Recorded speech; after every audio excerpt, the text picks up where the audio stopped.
Air India सौंप दी गई। और टाटा दुनिया की सबसे बड़ी एयरलाइन डील करके विस्तारा और एयर इंडिया को मर्ज कर रहा है, इससे क्या इफेक्ट पड़ने वाला है?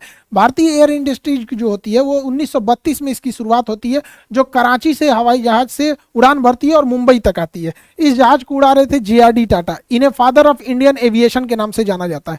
यह कराची से मुंबई डाक लेके चिट्ठी लेकर पहुंची थी। उसके बाद अंग्रेजों ने, उस समय JRD टाटा के पास एविएशन फ्लाइट उड़ाने का पायलट का सर्टिफिकेट था, इसलिए इनको अनुमति दे दिया गया और इस तरह से नींव पड़ी भारतीय एविएशन की। आज़ादी से पहले हमारे यहाँ वायु परिवहन प्रारंभ हो गए थे और देखते देखते टाटा अपनी बुलंदियां छूते गया और उस समय टाटा एयरलाइंस दुनिया की सबसे बेहतरीन सेवा देने वाली एयरलाइंस में हो गई थी। खुद JRD टाटा सफ़र किया करते थे और अगर कोई भी कमियां होती थी तो वो खुद उसको दूर करते थे।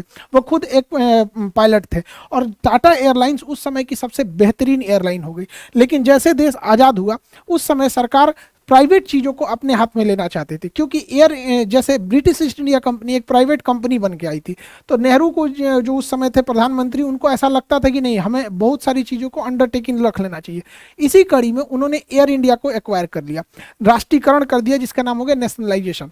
नेशनलाइजेशन 2 चरण में हुआ एयर इंडिया का। सबसे पहले 1947 जैसे देश आज़ाद हुआ 49%, उसके बाद 1953 में 100% एक्विजिशन हो गया गवर्नमेंट से। देखिए, जब किसी चीज़ को गवर्नमेंट खरीद लेती है तो उसे राष्ट्रीयकरण कहते हैं, क्योंकि गवर्नमेंट के पास अपना पैसा नहीं होता है, राष्ट्र का पैसा होता है, नेशन वेल्थ होता है उसके पास।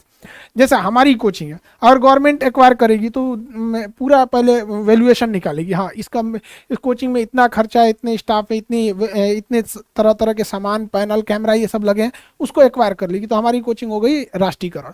तो गवर्नमेंट जब किसी प्राइवेट चीज़ों को उसका पैसा दे देती है कि लो भैया इतना तुम्हारा वैल्यूएशन हुआ और ये कंपनी हमें दे दो, तो वो चीज़ें हो जाती हैं राष्ट्रीयकरण। सरकार ने बैंकों का भी राष्ट्रीयकरण किया था, एयर इंडिया का भी राष्ट्रीयकरण हो गया। इसी के साथ टाटा एयरलाइन जो हो गई थी वो एयर इंडिया हो गई और ये पूरी तरह से गवर्नमेंट के हाथ में चली गई।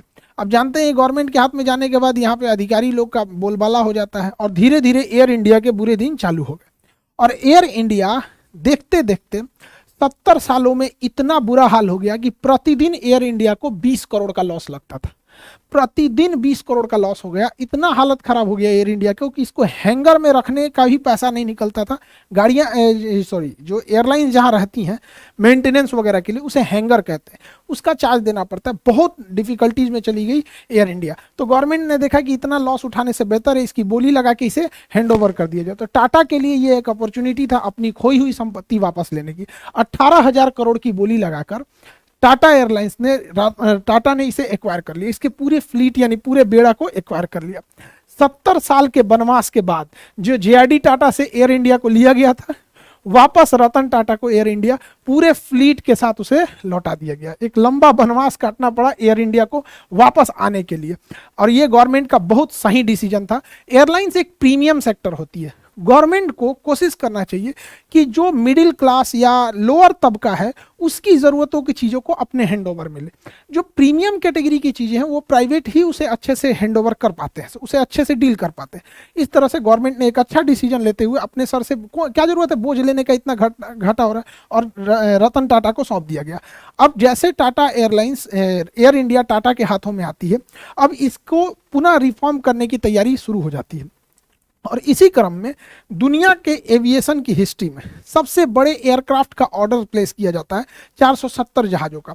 हालांकि इससे पहले अमेरिकन एयरलाइन ने 450 जहाज़ों का ऑर्डर एक बार में दिया था 2011 में, लेकिन 2023 में 470 विमान का दिया गया। लगभग 80 से 100 बिलियन डॉलर की ये डील है। इस डील में 2 कंपनियों के पास ये डील जा रही है।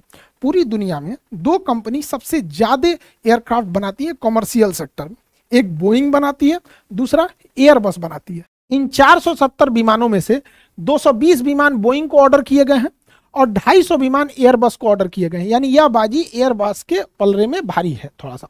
देखिए, बोइंग के जहाज़ों को जितना देखेंगे उसकी नंबर सीरीज 7 से स्टार्ट होगी, 737, 747, 777, 787।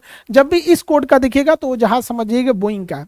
और एयरबस की जहाजें ए से शुरू होती हैं, 3 से स्टार्ट, A3 19, 20, 21, A3 350, A3 80। सबसे बड़ी जहाज है ये A380, ये अभी तक का मतलब कॉमर्शियल लेवल का जिसमें पैसेंजर को ले जाया जाता है। तो एयरबस की शुरुआत A390, 20, 21 ऐसे होती है, बोइंग बोइंग की इस टाइप से होती है। और भी बहुत सारे डिफरेंसेज हैं इन दोनों जहाज़ों में।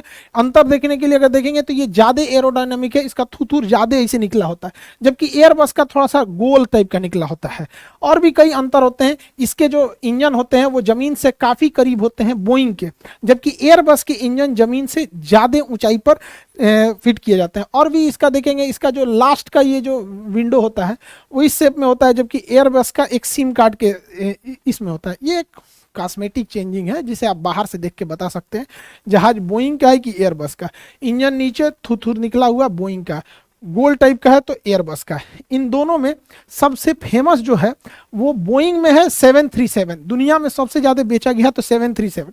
ये छोटे से रनवे पे उतर सकता है, 180 से 200 की कैपेसिटी होती है। और एयरबस में A320, ये भी छोटे रनवे पे भी उतर सकता है, छोटे जहाज, छोटे बड़े किसी भी रनवे पे। और इसकी भी कैपेसिटी 180 से 200 पैसेंजर की बीच की होती है। तो ये सबसे ज़्यादा फेमस है दुनिया में। अभी देखिएगा बोइंग की पहचान चौकीला, इसे चौक निकला रहता है इसका थुथुर, और इसका क्या रहता है गोल। एक और चीज होता है, इसके जो नोज व्हील के पास कवर बड़ा नहीं रहता है, इसके नोज व्हील के पास ये बड़ा सा कवर होता है। तो कुछ चीजें हैं कॉस्मेटिक जिसमें आप देख सकते हैं। अभी इन्हीं दोनों को ऑर्डर किया गया है, बोइंग और एयरबस को। इनके मैन्युफैक्चरिंग में 10 से 12 साल का लगेगा। ऐसा नहीं है कि अभी टाटा ने ऑर्डर किया अगले दिन से बन के आ जाएगा। पापड़ नहीं छानना है, जहाज बनना है। इसके इंजन कहीं और बनते हैं, पार्ट पुर्जे कहीं और बनते हैं यहाँ पे, तो इसको काफी मेहनत होगा। Rolls Royce engine, mainly Rolls Royce engine बनाती है। इंजन के मैन्युफैक्चरिंग में रोल्स रॉय का एक दबदबा है। रोल्स रॉय कंपनी ब्रिटेन की है, वहां से इंजन होगा, वहां के लोगों को रोजगार मिलेगा। एयरबस फ्रांस की कंपनी है, वहां पे एयरबस